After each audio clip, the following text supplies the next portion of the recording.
Today is the Pakistani Independence Day, and clearly a huge population that lives in Dubai. And that video there clearly showing how they're fuming over the fact that barely a month ago, Prime Minister Modi and in the Indian tricolor was lit up on the Burj Khalifa. But on Pakistani Independence Day, they see a blank. The Pakistanis abusing and upset over not seeing their flag. Sir आज 14 अगस्त है और 14 अगस्त के दिन आप जानते हैं कि जो पार्टीशन के बाद पाकिस्तान बनाया गया था, सर ये हम आपसे समझना चाहेंगे कि आज तक इतने सालों के बाद भी भारत को हम अपना दुश्मन क्यों मानते हैं, जबकि उनकी तरफ से हमें कम नुकसान हुआ है।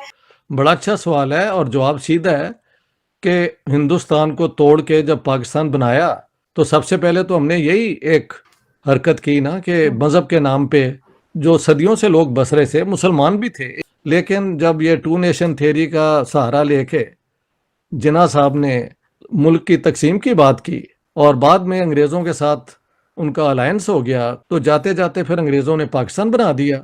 मतलब ये है कि ना जिन्ना साहब के पास, ना लियाकत अली खान, ना किसी और लीडर के पास कोई और ऐसी आर्ग्यूमेंट है जिसकी बुनियाद पे वो लोगों को अपनी तरफ क्या कहते हैं उनकी अटेंशन ड्रॉ कर, सिवाय इसके कि इंडिया जो है वो हमें ख़त्म करने वाला है। तो ये तो पाकिस्तान के डीएनए के अंदर एक फैक्टर है जो वक्त के साथ की सूरत जो है वो और से और ज़्यादा एक्सट्रीम हो गई। 47-48 में कश्मीर का पंगा ले लिया, कश्मीर हमारे हाथों से गया। मैंने तो कहा है कि इंडिया की तरफ से ऑफर थी 3 दफा कि कश्मीर आप रख लें, हैदराबाद दक्कन पे आप हमें तंग ना करें। जिन्ना साहब वांटेड द केक, तो वो भी ना हो सका, ना हैदराबाद आया, ना जूनागढ़ तो आना ही नहीं था और कश्मीर भी हमारे हाथों से गया। अब ये पाकिस्तान वालों को कौन समझाए कि ये पंगा तो तुम्हारी लीडरशिप ने किया है। उसके बाद 65 में फिर इन्होंने पंगा ले लिया एक जंग, वो भी कुछ अचीव ना कर सकी और 71 वॉर जब की तो फिर उसके अंदर 94,000 हमारे POW हो गए। इंदिरा गांधी को अब बड़ी वहां पे वो कंडेम किया जाता है कि why didn't you use that to your advantage. लेकिन उसकी वजह है कि जो पुरानी कांग्रेस थी, शरीफ लोगों ने बनाई थी आज़ादी के लिए, उसके अंदर अभी भी एक था कि यार अमन के साथ ही इस इलाके में रहो, ये हैं तो लोग हमारे ही ना। 47 से पहले तो एक ही लोग थे वो, तो उन्होंने इनके 94,000 POW भी दे दिए, तो फिर भी ये बाज नहीं आए। फिर इन्होंने कारगिल कर दिया और जब नरेंद्र मोदी ने भी रिस्क लेके आ गए शादी पे, तो इन्होंने पठानकोट का पंगा ले लिया, फिर यूरी कर ली। तो अब क्या किया जाए? हिंदुस्तान ने तो चारों जंगें जो हैं उनमें से एक भी शुरू नहीं की। और मैं नहीं कह रहा, पाकिस्तान के एयर मार्शल असगर खान वो एडमिट करते हैं। तो अब वो कहते हैं ना अंग्रेजी में ओल्ड हैबिट्स डाई हार्ड। जो ये interim caretaker prime minister हैं काकड़ साहब जी, उन्होंने बयान दे दिया कि कश्मीर जो है वहाँ पे 8 मिलियन लोग प्रिजन में रहते हैं। इनसे पूछो तुम्हारा तो रोल केयर टेकर का है। You are not suppose to do anything more but to ensure कि प्रॉपर इलेक्शन हो एंड यू ट्रांसफर पावर।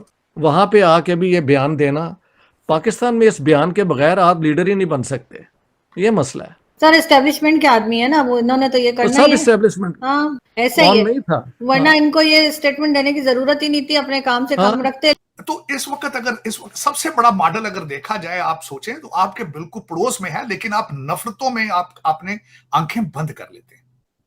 आप नेशनलिज्म की सबसे बड़ी मिसाल मैं समझता हूं इस दुनिया की आपके पड़ोस में है, मोदी साहब ने जो दी है, लेकिन आप उसको भी देखना नहीं चाहते। आप उसको हिंदुत्व का आइडिया देके साइड पे कर देते हैं। भाई हिंदुत्व आइडिया, वो हिंदुस्तान है, वो भाई उनका आइडिया है अपना। आप भी तो जहाद प्रमोट करते हैं हर जगह पे बैठ के।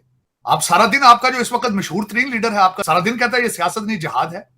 वो उस साइड पे हिंदुत्व का आइडिया देता है, हिंदुओं को मोदी साहब देते हैं, तो आपको क्यों तकलीफ है भाई उस पर? उसमें से अच्छाई ढूंढने की कोशिश करें कि उन्होंने नेशनलिज्म का टीका किस तरह लगाया अपनी पूरी कौम को।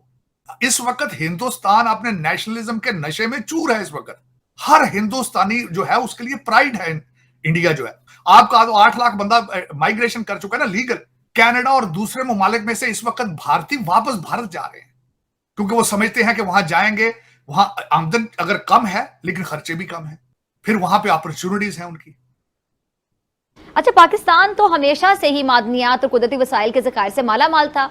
मेरी खेतों की मट्टी में लाले यमन का कब से सुनते आ रहे हैं। राणा साहब 75 सालों में आखिर क्या रुकावटें रही, ये जैसा रेकॉर्डिक बलोचिस्तान हो, सिंध में कोयले के ज़खायर हो या केपीके की जो मादनियात हैं, हम क्यों कुछ नहीं कर पाए? मल्टीपल रीजंस है इसके, लेकिन कुछ चीज़ें ऐसी हैं मेरे ख्याल में वो बताना बहुत ज़रूरी है। एक तो ये कि यहाँ पे जो भी आया सीरियसनेस नहीं थी। दूसरा ये है कि यहाँ पे किसी पे एतबार नहीं है, ठीक है। जो भी आता रहा उस पे उसको शक की नज़र से देखा जाता था। एंड रिजल्ट ये निकला कि the people of this country suffered. Please like, subscribe, and share with your friends.